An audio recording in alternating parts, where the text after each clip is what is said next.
Welcome to Centrica Business Solutions PowerRadar. This learning module will provide an orientation on the scoping phase of the Energy Insights system deployment.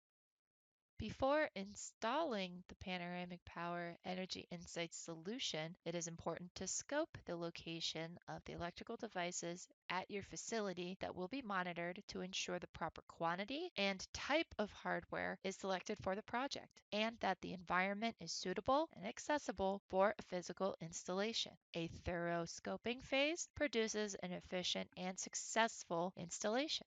There is a site survey form you can find on our Knowledge Base Center at support.powerradar.energy. They will be under the Guides and Datasheets section, Hardware Datasheets and Deployment Guides, and Hardware and Security Guides and Datasheets. Select from the drop-down menu, Site Survey Forms. And here you can download and fill out as you scope a site, or you can follow along with us as you watch this video. Make sure you select the right site survey form based on the region the deployment will be taking place.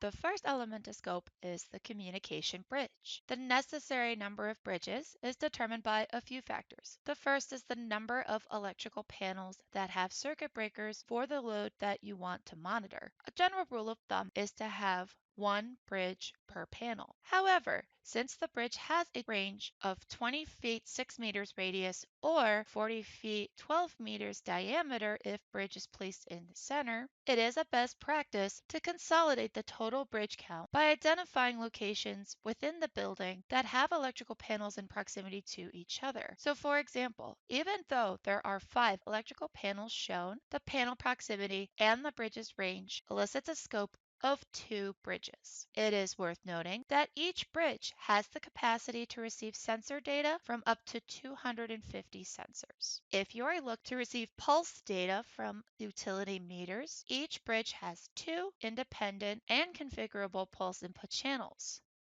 If using third-party data loggers, it is possible to implement as many as 32 channels or meters on a single internet connection by daisy chaining together 4 data loggers with 8 inputs each. Each bridge requires external power supplied to it via an AC power adapter. Make sure that at the locations for install there is a standard wall outlet available with enough sockets to accommodate the number of bridges you plan to install. Along with determining the number of bridges required for the project, it is important to determine the method in which the bridge will connect to the PowerRadar cloud server. The Generation 4 Plus LTE bridges can be configured for either Wi-Fi, Ethernet, or cellular connectivity. We also have a hardware model for Plus LAN bridges, and those can be configured for Wi-Fi or Ethernet. Start by visiting the locations for each electrical panel to be monitored and investigate the reception coverage for each connection type. Ideally, bridges will be configured on local Wi-Fi or Ethernet networks, as they are the most stable of the connection types.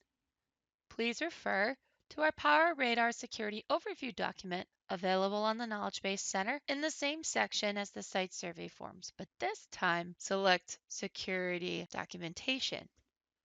In this document, you can review what network port and firewall settings need to be in place for the bridges to communicate to the PowerRadar server, and you can review this with your IT department at the facility. If these settings cannot be changed and or the physical location of the panels or meters does not have Wi-Fi coverage or Ethernet port drops, then the bridges can be configured for cellular connection type. This means a compatible SIM card will also need to be purchased and activated prior to installation. It is a best practice for each deployment lead to configure and test their acquired communication bridges within their local networks or cellular network prior to installing the wireless sensors within the electrical panels. If implementing Modbus protocols to create a standalone and localized server environment, the number of bridges will be determined based on how many sensors you need for your project. Each bridge comes with up to 32 sensor data slots within its register. If PAN42 power meters are installed and deployed, each bridge can support data export from up to 3 PAN42 power meters. Each PAN42 meter will occupy 3 sensor slots in the register, with each slot representing a given phase. This will then allow for the allocation of the remaining 23 sensor data slots to PAN10, PAN12, and PAN14 sensors for each bridge.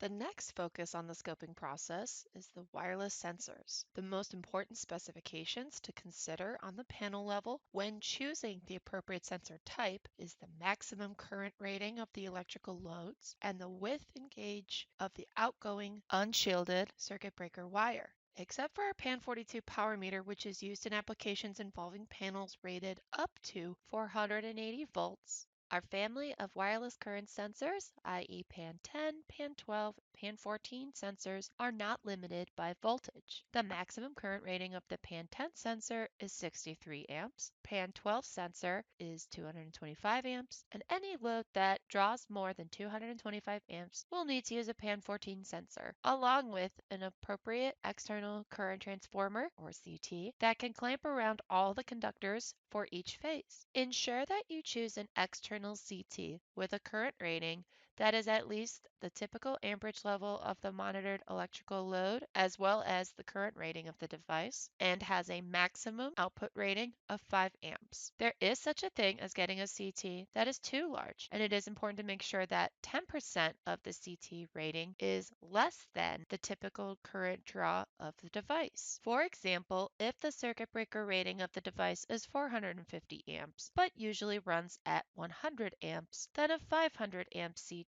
would be compatible for this setup. If a CT rated for 2000 amps was chosen instead, the CT would be too large since 10% of its rating is 200 amps, which is greater than the device's typical load, and the readings wouldn't be accurate comparative to if a 500 amp CT was installed instead.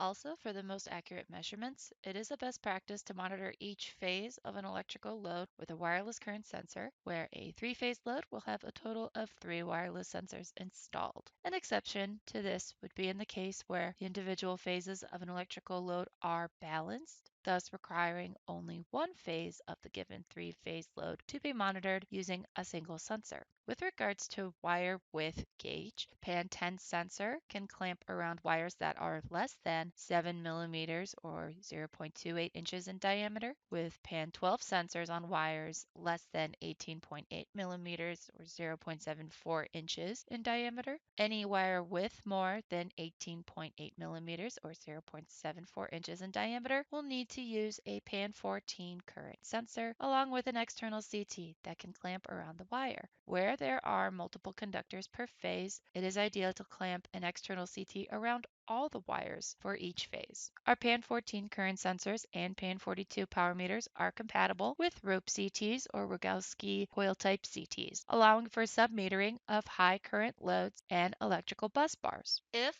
all of this is not possible, you can consider installing one of our current sensors or an external CT to one of the multiple wires for a given load. In the deployment tool, you will then need to set the current factor to the appropriate value to represent all the total count of conductors for that given phase. However, this assumes that the load across all wires for the given phase is balanced. If they are not, this will produce inconsistent measurement readings from the installed sensors. If a PAN42 sensor is selected, confirm the line voltage of the electrical load or panel does not exceed 480 volts. If it does, or the device is in a noisy industrial environment where voltage spikes are common, you will need to obtain and install a voltage transformer between the load and the PAN42 sensor so that the voltage is stepped down to a value at 480 volts or less. In the deployment tool, you will then adjust the voltage factor to compensate for the presence of the transformer. If a load that you are scoping is controlled by a variable frequency drive or VFD, the panoramic power sensors must be installed on the line side and not on the VFD side. When the scoping is complete, you may submit the site survey form to your account manager to order the hardware for your project. Thank you for watching. If you have any questions, please submit a support ticket on the platform at www.powerradar.energy/support.